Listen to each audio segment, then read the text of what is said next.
Hey guys, and welcome back to the channel. In this video, we are going to talk about the net worth of King Charles III and what he inherited after Queen Elizabeth II's death. But before we begin with today's topic, make sure to like this video, subscribe to our channel, and turn on the notifications so you don't miss any of our upcoming videos. Without further ado, let's get right into the video. Charles became the new king of the United Kingdom and the 14 Commonwealth realms after the death of his mother, Queen Elizabeth II, on September 8, 2022.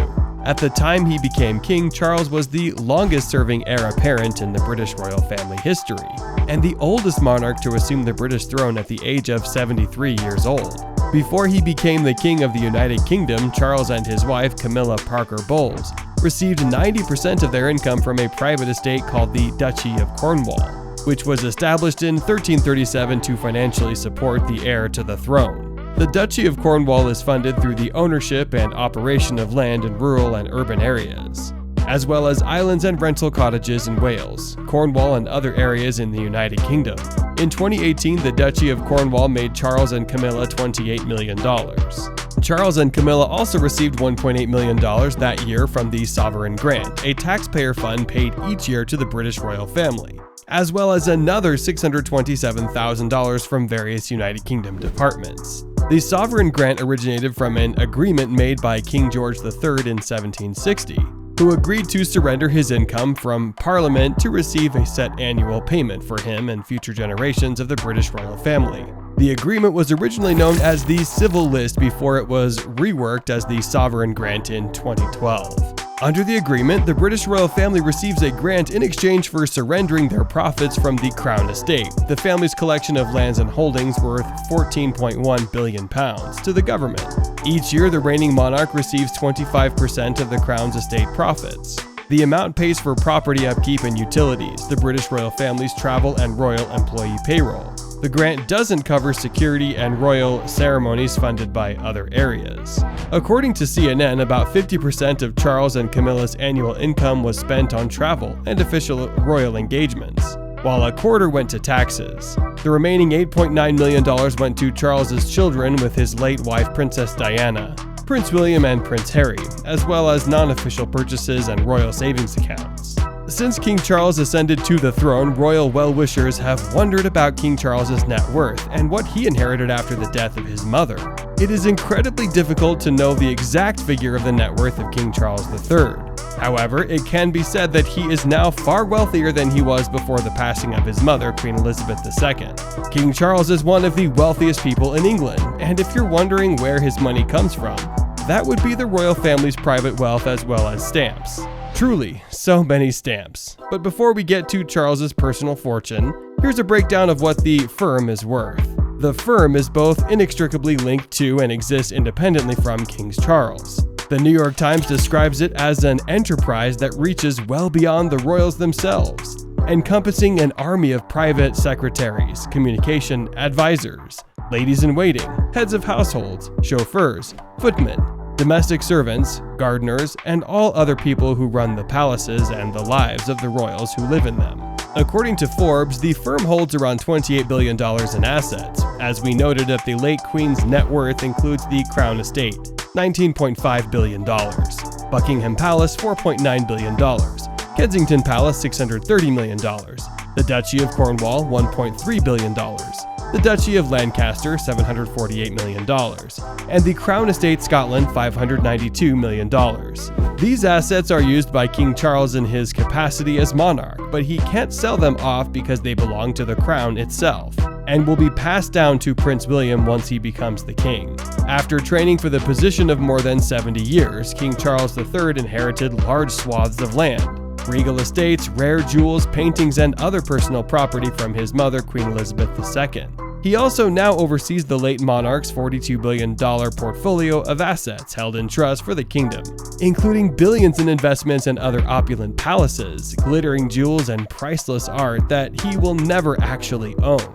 Her Majesty's will is expected to be sealed for at least 90 years, so the exact distribution of her assets will not be known for several generations. But as her eldest son, Charles inherited the Queen's private estates, her much-loved castle in Balmoral, Scotland, where she died, as well as Sandringham in eastern England. King Charles is also expected to inherit her enormous private collection of jewelry, art, rare stamps, and any personal investments.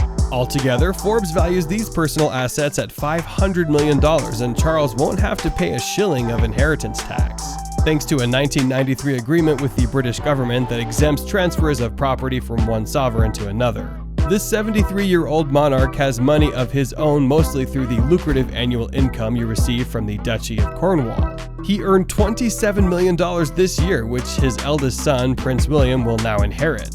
As Prince of Wales, Charles launched several ventures to protect the environment and foster organic farming. Through his charitable foundation, which William also inherits, Charles owns the largest organic food brand in the UK, as well as a nature retreat and craft center in the Transylvania, that each operate as a bed and breakfast. Prince William will now take possession of the Duchy of Cornwall, a conglomerate worth $1.2 billion in net assets.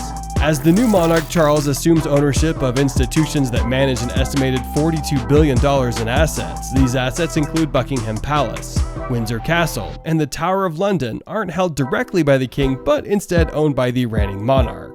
The single most valuable asset held by King Charles is the Crown Estate, a sprawling real estate portfolio with $17.5 billion in net assets.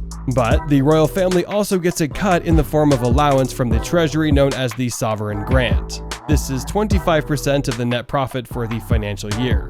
However, this enormous amount doesn't go directly to Charles. A 10% cut of that net profit, $39.8 million, is set aside for maintaining Buckingham Palace, and an addition of 15% is used to finance the royal family's annual travel, formal events, housekeeping, and payroll. The most expensive trip taken by the royals in the past year was Prince William and Kate's 9-day visit to Belize, Jamaica, and the Bahamas in March, which cost roughly $260,000. The sovereign grant isn't Charles's only source of income.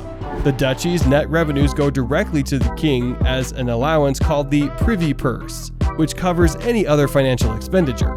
In 2022, that amounted to $24 million pre-tax. Unlike the sovereign grant, which is tax-free, the Queen agreed in 1993 to voluntarily pay income tax on the question of the Privy Purse, not used for official purposes.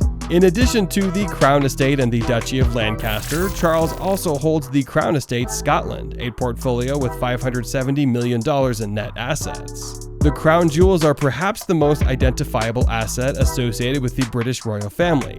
According to a 2017 report, the royal collection, including the crown jewels, is estimated to be worth $12.7 billion. There are also at least 9 palaces, castles, and residences owned by the king and trust as sovereign or quote in the right of the crown. Forbes estimates the combined value of these properties at $9.5 billion. So, King Charles now holds $500 million in personal assets, with another $42 billion held in trust as the sovereign. That's it for today. If you guys enjoyed the video, make sure to hit the like button. Don't forget to subscribe and turn on that notification bell so you never miss out on any future content we'll produce for you guys. We're signing off now, but we'll be sure to catch you all in the next one.